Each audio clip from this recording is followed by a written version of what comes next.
kan Pathian min thiang Thawngṭha se tu zan chan zong sung loi nga in boi pa ni kun khru set pe kho nak chan tha kan pe chan che la ka chan tha thi nak la ka nun nak zot nak la ka dam nak ngai chen nak la ka lom nak akan pe tu kan Pathian min thiang thorum ko se tu zan chan a Pathian bia kan di lak tha zang kan lak ding le kan ni rom dinga ka du mi nati kuang nati khora thamo nati kuang kha azut ding mi masi azut loading sa da si nati khor athamo ti kha betlang kan tang lai Bible betiang kan rel lai kan tang tarpi Jeremia angan panhi nak rel nak palhei ni nakin palhei thum dong tiang Jeremia angan panhi rel nak palhei ni palhei thum mo van na hi konga hin khoru harin tu mo van na hi kongan khoru harin tu kamin ha ruanga in na beidong chik chicken thelen tu tia boy pa ne ti zai cha tia kamin ha ni in that lo nak pan hi an to tinung achu anak cher keima chu an ka hloti ti kuang achunga ti azoi kholo mi azut mi ti kuang kha ani ser nun nak cher ti keima kan ka hlor riang mangle an ma du te in an ma lung thau te nan ma ruwa nak te in ti kuang ani ser le azut mi ti kuang ani ser Jeremia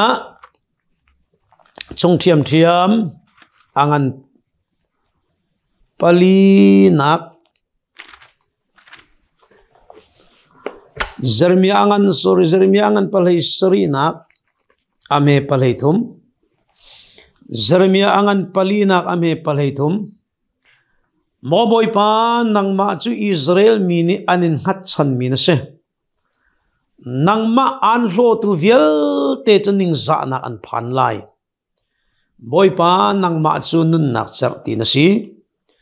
nang ma an hlo mi vialte chu lei dip lak min tiel bang in an lo lai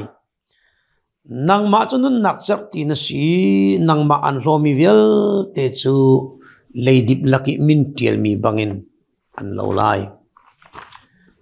Thawngṭha bia johan angan pali nak rel nak palhei thum nak khan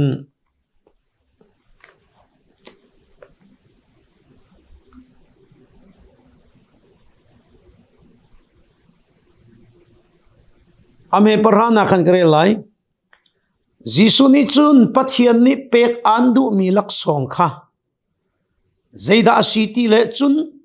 ti dinok an hal tu hi ahoda asiti kha he ngal lo chu ama tu hi na hal nga I nun nak ti kha an pek ko nga ti ati ame le thum nak Jisu ni chun hi ti ding mi pau chan ti hal than lai siman selo ke mani ka pek mi ti ding mi pau chu zaitik mana anti ahal than ti lai lo kapek mi ti chu achunga zungzal nun nak pe tu cherte pu da achang lai ti ati abia chu pe tu kan Pathian min thiang Thawngṭha se tu sana tampi chim hawlawin kan thaiba mi chu volai a in nangam nak ating lo ti kan fiang ser ti put kan boy pa Jisu Christ ni kay chunun nak ser ti kasi hi tia ding mi chan tia hal than lai ka pek mi tia ding mi chan tia hal than ti lai lo volai ti chu kan din deu le kan tia hal chin lang mang volai atirem na lo nun direm ti mi volai lo kan du chin lang mang rum ni rum chin lang mang du se volai ti zai he da lo tia chun reality he kinai lo ka ti reality khi a al cha vun ding lo nadin tam deu le na tia hal chin lang mang lai volai chung hi nop nak athin lo zia athai tu nang ma na si cha le nangam nak athin lo zia athai tu nang ma na si cha kan boy pa Jisu Christ ni kay ma sina raw lo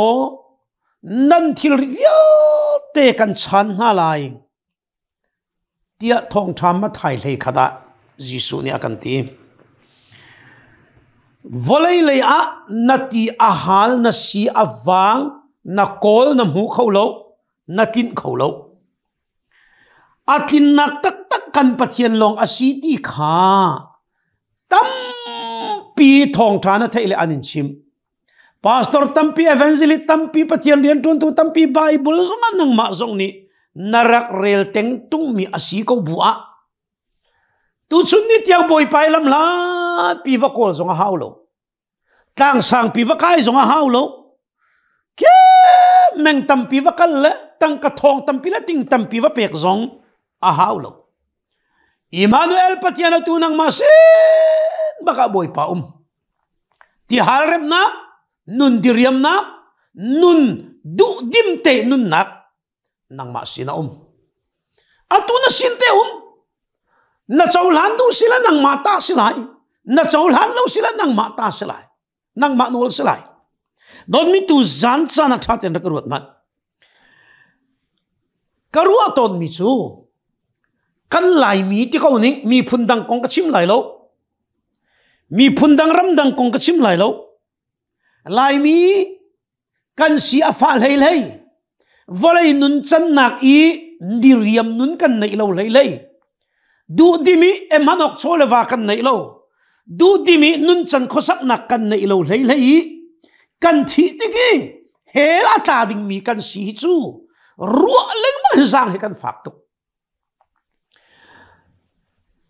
mi bantukan kan nung chang kholo mi bantukan kan nuam kholo achua chun ai nuam kan nuam tu ke a katlam ka lungat ling he kai lo me kan tila nom nak kan kol mi hi nen ya tha ten ruat man na nei mi di lak hi na du pawin nom pi tu anik lo na du pawin I chen lo aw man sual jong anin pholai lo tia vun kan tin ha se lo kan nei mi di lak hi zar khat kan chen man lai lo nena tu zana du aking lo mi volei nang le kai chim lo zauman Solomon siang parang hi Solomon siang parang hi atuan bia kan rel tika volei chung siang paranga chung siang parang min thang baksa Solomon rum nak te vun chim ta ka du Solomon ni hin volei chung du ok thil asimi man ok thil asimi nop nak asimi ade lakin atin di ko na in Solomon adi ariam lo phongchim tu chung di lak na rel tika Solomon ni pak palong long te ti vai kul le vai kwa bakanol vai kul le vai kwa khen te Solomon ni pak palong ti bia anol phongchim tu angan pani nak le bang kichurel lo Solomon ni nop nak akol nak nam hu lai volei chung nop nak ti mi zaitin da kamu kholai ti ba kina kol le Solomon ni akol lo mi te ko hi om lo asina in nuam ti mi le ting ti mi kamu bak lo ti ko katuan mi pau ire thai nak long te si kamu mi zare thai nak long te si chung pak palong long te si de zaman Solomon rum nak won chim ta ka du Solomon hi nikhat sungi rol aimi bo nikhat te chung rol aimi hi siang parang pakhat nak angan palia me pakul le pani kharelo nikhat bakarol aimi hi changvut dip rel kul dip te unreal mi changvut rel kul real lo mi changvut fai rel somruk kha dip te unreal mi changvut rel kul real lo mi changvut fai rel somruk cho tum thau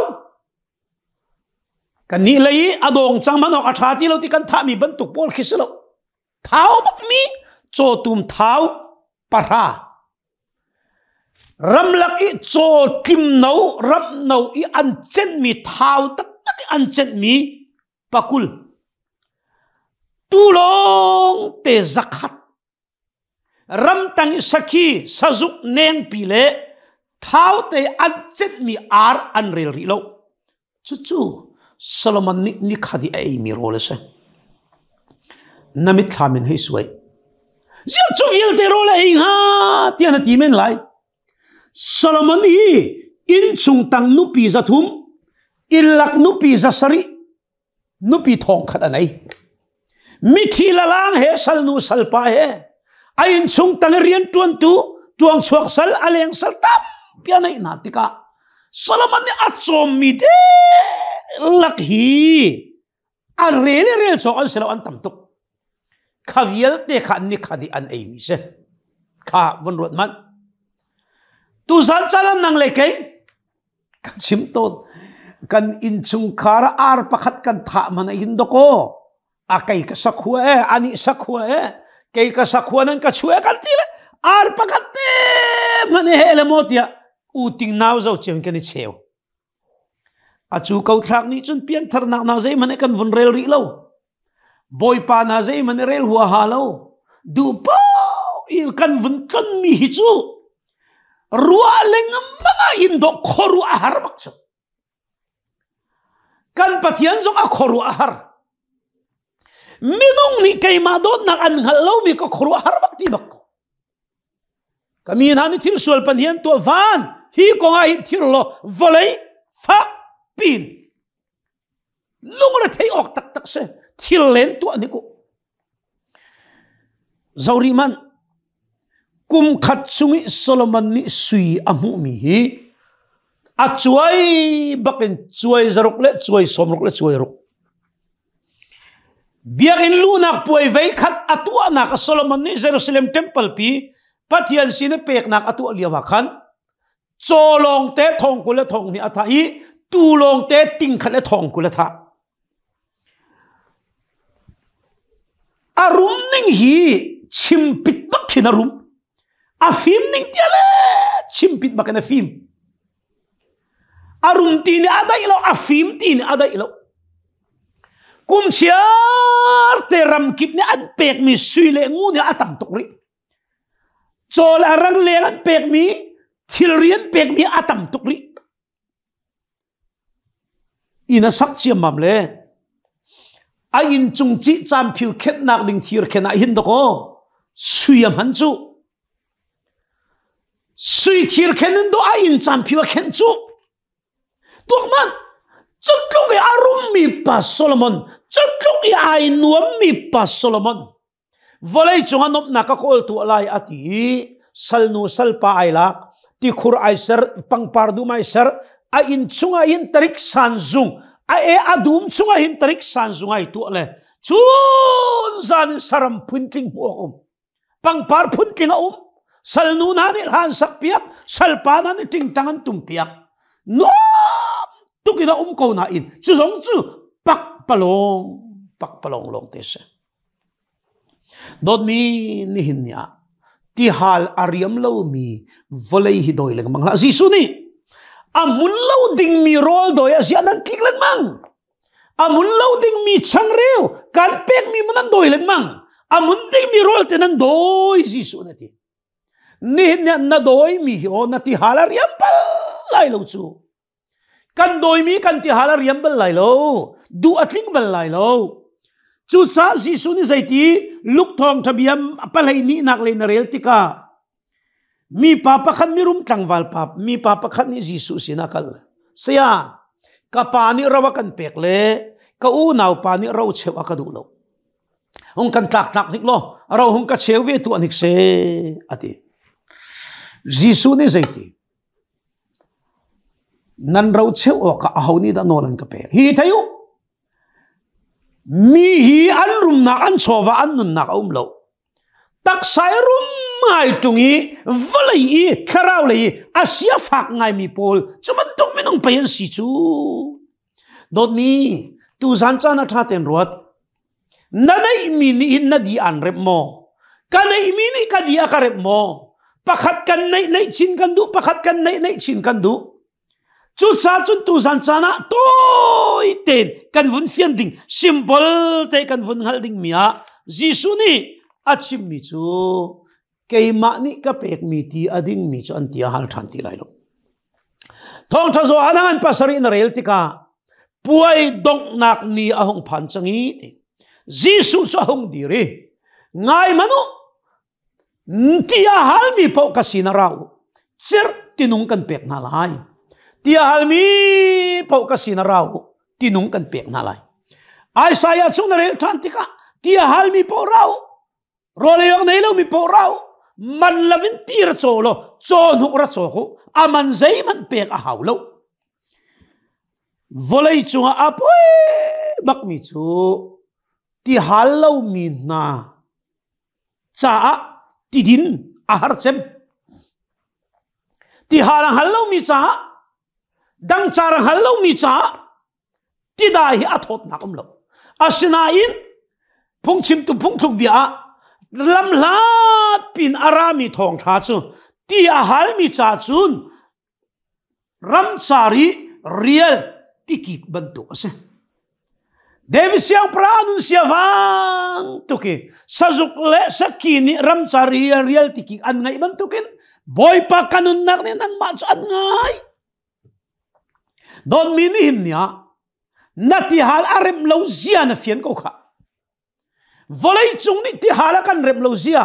volei chung ti cho an reu volei chung ti chu ni khat khada an reu nati kuang chung na ron mi nati kuang azut mi chungi volei ti na ron leng mang mi kha a reu tu liawa kan ram le banga chung kan fiang tok he kan ram dir mani kan fiang tok kan lai tang dir mani kan fiang tok mo thang lai kol ron le dir mani kan fiang tok nen nia volei chungi kan khon mi ti hi mo kan ti khur tha ten rot mat nanun ti khur na khon mi ti hi tha ten rot than azut leng mang mi a hal than leng mang mi ti hal riam kholo mi tu zan chana kan boi pa Jisu Christ ne akan do tu ke hiti hin ruwa nak akan cheu rau ke ma ni nan thil kan chan halai tinung kan pek na lai an hal tu tian hal tu hal lo ama sina na hal ha arti ka chu cha tu zing tu zan cha na Thawngṭha zo hanangan pali nak i Jisu ni counseling atua mi avoi ni nak Samaria mi nu in Pathian bia kan chong lai kan boy pa Jisu Christ volei len liawa in counseling mi nung pani sina tu i Zohan Thawngṭha ngan pathuma Nicodemus na counseling atua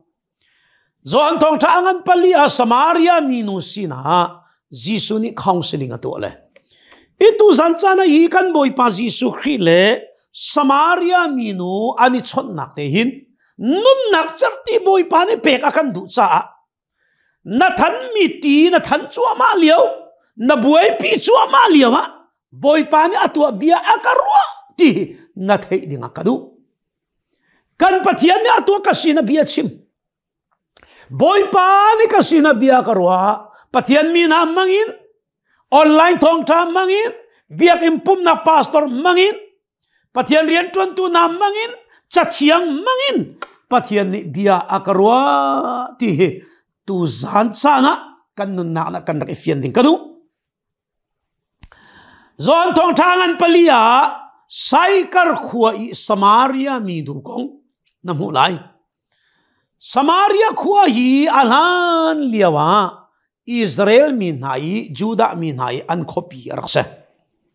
Israel min hai an khopi raksibal asinan chu Assyria siang perang ni arak lak nai Assyria siang perang lak sia mami Asarhaddon le Asurbanipal timi siang perang ni kan anak lak tika chaklay pen nak rammi phun parhan ha chu sala an kai nai Samaria chun mi phundang Babylon mi elam mi na kha an lu pi nai an sia sal an rak tun Samaria sia sal an rak bun Samaria khuwa hin saikar ti mi khuwa umi Samaria rama hin saikar ti mi khuwa le saikar ti asul lam chu ti kan palemi film pol Bible thiam Greek le thilda chadang dang alet khawmi ni an kan chip ninga sai kar ti mi chu zurit na khua asilawa li chim khua ti naksa sai kar ti chu zurit na khua asilo le li chim khua ma chu sai kar khua chun mili chim parak ti mi Jacob ti khurarak i avun si do ngai ki se chu Bible ni achim du a zai kan tila Bible ni avun langtar mi kisilem lovin commentary ni avun langtar mi se ka ma chu khua chu Jisu avaphan a khwal klod nak lamin wa kali saikar khua I saikar tikhur Samaria koi saikar khua I tikhur pakhada Jacob tikhura Jisu avaphan athadi tukle tikhur kama chuna thu hi te Samaria minu miswal nu antimi pasal pakhat man aidu toklo minu chun king seling te aho man an lo liau te a Samaria tikhur Jacob tikhur anti thanding ra mahinu pi hi ha mahinu hi achan lo piati athan na achan chu hoi ko man ei kholo aswalai purung volay leya ti hal rep nak dinga kolen mang ko na in ati hala zual chin lang mang minu nom tingam hu ko lo minu a ho he mani hoi kom zong atong lo minu beidong minu ti thano kara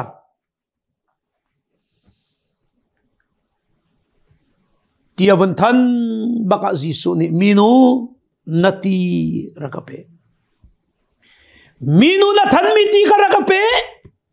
don ni tu zan chale le thai ding kadu Jisu ne sai ruwa da Samaria minu khatia hal na kol mi ti na hal ariam balai lo rakape lo kaima kha kaima ni tidang kan pek lai na ti hal ariam lai ti boy pa ne adu mi se don mi tu zan chana na koleng mang mitihin na tihal arem lauzian hal na roleng mang ko buzong azut peng na roleng mang ko bu azut peng tihal ariam baklo chu buaton kan ti kan doi kan koleng mang ri chu ti ka volei chung thil rinan kol lai lo katibak lo hi volei chung nun chan khosak nak ning nan kol lai lo katibak lo hi volei chung nun na kol nak ding le volei chung thil ri na kol nak dinga na ham thok nak chu Jisu in si se kan boy pa Jisu Christ ni aram le fel na kol masan nan her mi thil dang vialte chu pek chap nan silai kan ti le aram le fel nak nun nak cher ti nei masalavin ti khur thia ti khur tha cher ti nung nei masalavin kan mani kan ser chom mi ti khur chunga kan ser mi kan kol mi ti kan ron leng mang le azut leng mang le tu chun ni tiang kan ti halar yam baklo azut pen ko lai Jisu ne zaiti Samaria mi nu ni tirtis nang chu chuda mi na si Samaria mi nu ni in Jisu ang hal ning phun li nai theng thuat li in Jisu ang hal tu san cha na nang zai tin da Jisu nang hal ti khan nang ma te ra ki ta ve to Samaria mi nu ni Jisu kha zau te ka juda mi si ti angan bak lo ja nang chu juda mi na sile kai chu Samaria mi ka si tung juda mi ni chu Samaria mi chu nang kan fe tuk mi kan si tung me zai ti me ti na ka hal kho apakhat nak a Samaria mi nu ni Jisu amu ning hi Jisu chu mi phun pakhat inamu don mi tu chun nia kan ram ni Pathian kan pem ning le kan ram ni Pathian kan biak ning hi mi phun cha abia mi kan tabbi mi phun pakhat cha kan ma mi phun kan ma lau tu kan ma sen thang kan ma meram kan ma halka kan ma thalta kan ma falam ami phun zong in Jisu Christ kan thur ding aselo Samaria minu ni Jisu arak mu ning thap khat nak nang Juda min si nan kan fi to chu cha chun don mi tu san cha na mi phun long i Jisu narak biak suali mi phun cha ding long i boy pa na tia chun nupi pasal ding zonga sal phun boy phun chia phun kani chu phun kha phun kani lon cheu chal ngau kani za thang boy apu phunin mi phun kani theidang hoi lai dot mi tu zan cha na tha ten ruat Jisu Christ hi Juda mi phun asi aman anain Jisu arat na achan kha mi phun cha ra lo mi phun cha ra bak lo asina Samaria mi nu ni chun Juda mi phun long in amu cha theidan nak thin long nei chol Juda mi ni chun Samaria mi an man mi kheng khau kheng na man an du lo ani fi ani ral ani huwa don mi tu chun ni ha khri faram asimi khri fa simi pathian don nang apem chang mi na ai ti mi pol kan ro than lai na mi phun cha kan ni falam kan ni khan tlang kan ni hal kha mana chu boy kha boy ani chue khuchu tang kha tang ani kole la ye kani ti sual asia chun na pathian biak ning la Jisu na pep ning kha Samaria mi nu ni avai khap nak amu ning mi phun theidan nak amu bantuk sa Jisu kri apem tak mi ni in chun don mi thaten ruat mi phun an buai lo tang an buai lo abe pi cham mi chu ti khurnung nun nak char ti kei ma in pu se ti khido ho an pep mi si chu boy pa da du mi zong ka khas chu zauri Samaria mi nu ni hin Jisu ni biavan pe Jisu ni chun Pathian ni pek andu mi lak song kha zaida asiti le chun ti di nok an hal tui ahau da asiti kha hei ngal lo chu ama tu hin hal ngai nun nak ti kha an pe ko ha ti ati Jisu i Samaria mi nu ni ka hal ti ai ro Juda mi pe na si chu ti hal ko nain Jisu ni na hal lo apakhat na ka Pathian ni pek andu mi ngallo Pathian ni laksong pek andu mi zaida asiti le don't need to zana Pathian ni pek andu mi hi nakol so men mi ban tuk selo do ho tu chune na moi thai jinga lo ding mi kha nei azuang ding mi volei chowa tu chune kan sa thai jinga arok chal ding mi illa lo ban tuk du su ne kan choke thai jinga atat ding mi thil pon ni pon ban tuk men boy pa ne pek akan du mi selo nenya kan boy pi mi ho ruat leng mang mat nang ma nam na ta lai lo we kha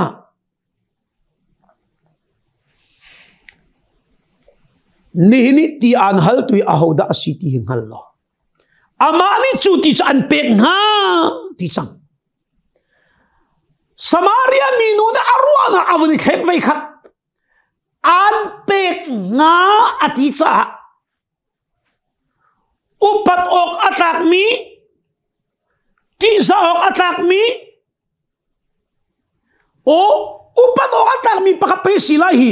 pe khau tu pai asi hi ti avan hal bakin boy pa ti chang Minu ni chun boy party than nak thol nai tung lo ti khur tia athuk phone khozai ada nun nak ti chuna mu lai Samaria minu ni hin Jisu ni achung nu ni achim mi pakhat mana thailo kan pu Jacob nakin manangan deu Samaria minu ni Jisu amu ning hi an pu Jacob atialo don mi tu sunnia kan boy pa Jisu Christ kan Pathian kan biak ning hi o kan Pathian hi kan siang parhang pakhat man atialo kan boy pakhat man atialo kan Thawngṭha pakhat man atialo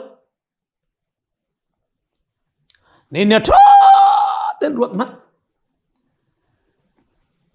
khi pha bu pakhat sila pumpak pakhata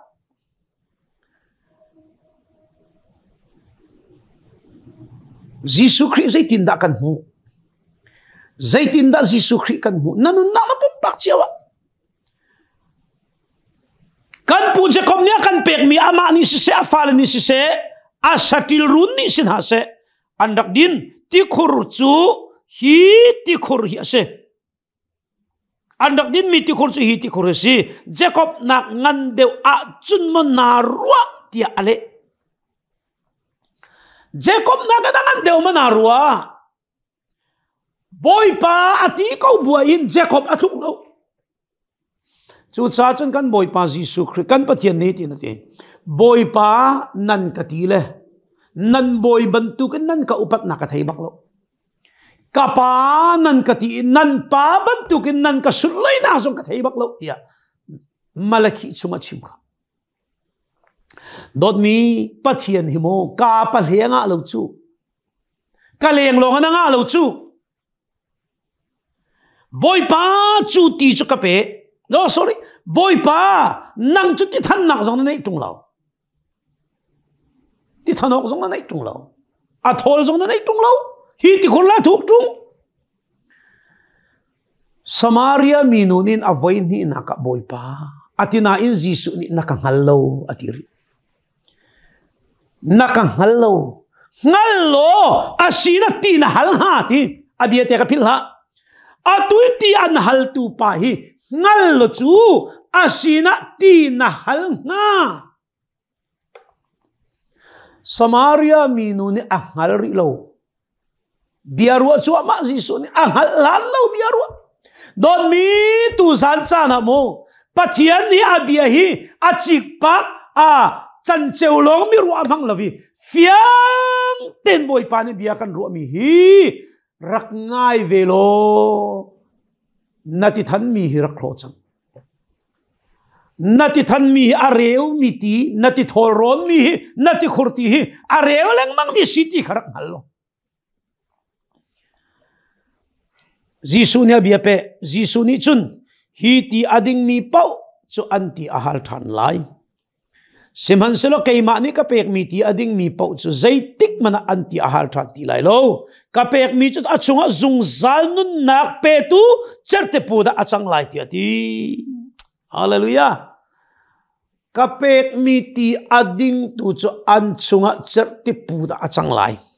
anti ahal than ti lai lo hi ti ading mi anti ahal than lai Samaria minuni chu chuti sia chun tia vani lom tuk chang le minuni chun ti abe palenga boy pa chuti asi a chun chu ti chu kapelo ti halin ti la ning hi ka zonga in ti thana ra ti la ning tia ati Samaria minuni ahal mi le Jesus ni atin mi airal ka ko ne hirwat nik Samaria minu aitin mi chu volei long do aitin chu volei long do sau chu boy pa chu ti chu ka pe lo ti halin ti la ning hi ka zonga in ti than ara ti la ning ai ni ne tha ten rot man volei tak satia kol mi kol ti lo ding phun khinai ruwa hi karat ha ti lo ding phun khinai ruwa Jesus ni pek atim mi le Samaria mi ni ahal mi airal ka Jesus ni vakallo nava vakau chun hi kain ra than tia ati nava vaaw na lo chun hi kain ra than va ka ngai lo tia ti Jesus ni va ka ngai lo na ti choman va panga narak ngai changi atu nava hi nava tak tak aselo betak kachim betak nakachim tiati minuni chun vunti than minuni insi suang hal ning avoi thum nak avun sang de wakchang aswal nak avun chim atua mi avun chim atin lo nak avun chim tika minuni chun boy pa prophet na si hita. Prophet na si hita. Sayamin na sila. Saya somen na sila. Juda mi somen na sila. Prophet na si hita. Kaswal na vialte akang altar tu. Kakinlaw na vialte akang haldi tu. Kasantlaylaw na vialte akang haldi tu. Pasal ka na imi vialte at hitin lamo karak na ikatiliwa. Narak kang haldi ikaw hite.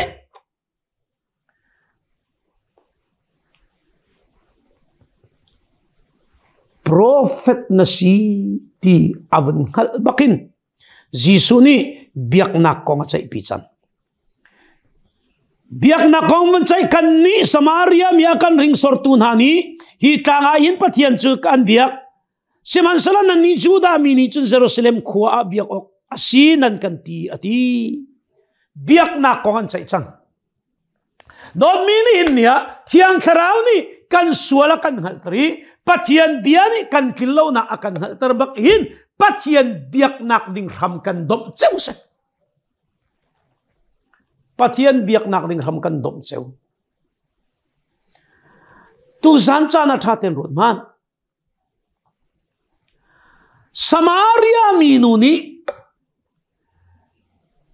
kan boy pa Jisu Kri avun muning ka.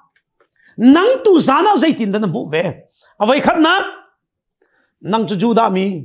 Avay ni nak nang tu saya. Avay tum nang tu prophet. Avay li na ka. Samaria minuni Messiah.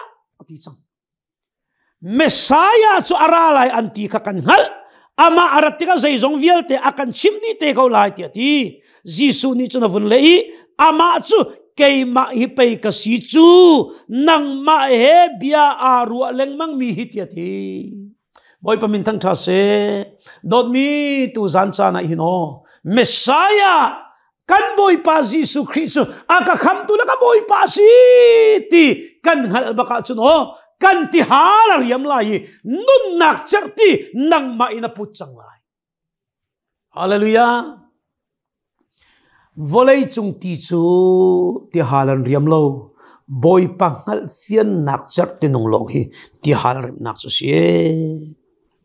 zao Samaria minu Messiah si ti avantay bakan Jisu ni Pathian chu abia mini tharaw le beta kanan biya ko kasi Jerusalem ahawlo 𝐒𝐿𝐴 zong ahawlo nang maumnak ten Pathian biyak ko nak apansang hoy dot tu zancha na thaten ruat. Boy pa na pemlawa chun mo. Boy pa na pemlaw nun nakserti na pemlaw. Azut mi ti kurlong na nay. Azut law mi ti atling kaw mi ti azoy mi. Alia mi chay nun nakaput mi. Serte nung na pemlawa chun. Pathian biyak ti mi na pemlaw. Tu sun niya tatengan ruan lay. Kan rama. Hi kan kol rampia. Alain kan makri fami chunga. Covid ruang ha. Kumpi kumni biakin kan kar atu rambuay na ruanga kum khatchung biakin kan kar kani pum kholo nen ya kan ramabuay chua mamia biak ini kani pum kholo zonga hinun na pemasia chun 𝐒𝐿𝐴 tang zong silo Jerusalem zong silovin na nak muntea boy pa biak ko nak apat atu nasi na boy pamintang chase nihin niya biak in na pan lo zonga biak in kani pum lo zonga pulpit langi kan aw lo zonga biak ini boy pa kan tang tan lo zonga vialte mu kaw siulo volay di lak biak in se.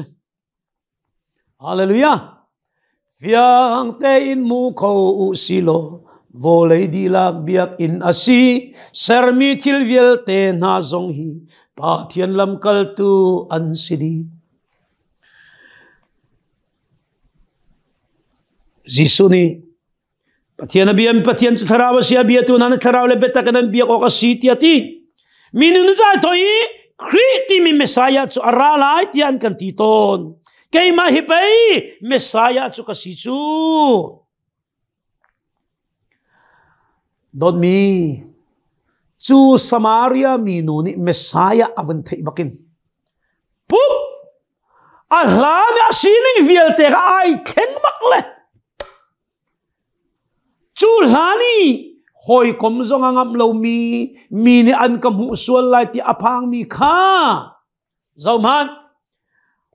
volai ti athan mi atuak ti lo volai ti athan mi kha khoi ka bel khoi ka ti atiti lo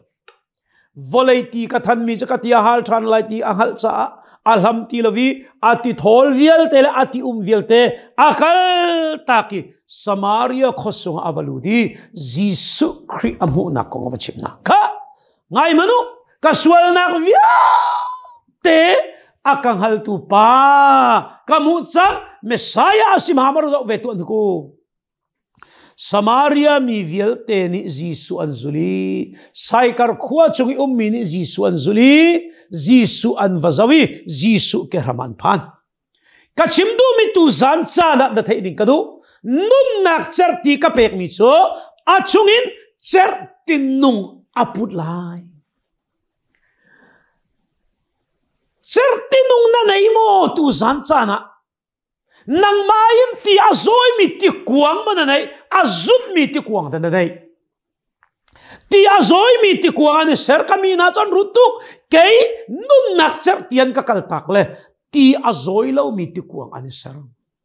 dot mi tu zana thaten rot man nun nak cherti ading mi cho an ma in ti nungaluang an ma in ti nungaluang nanun nakan mi chati nungaluang mo mi cha nun nak ti aluang mo boy padon na apem tak mi boy padon na apem tak mi kan boy pa Jisu Kri volay alen liya lamkal arak au nai kan boy pa Jisu Kri ni Andrew arak awin Andrew sailom tuklo Messiah si zohanni zaumanu volay sual kalpi tu Pathian tu faki atin hai azul tu pani na chu Jisuan vunzul tika Jisu ni kanawle na zaidan du boy pa na nak ngal kandu a nakan ba praktika chu ka chun Andrew ai telve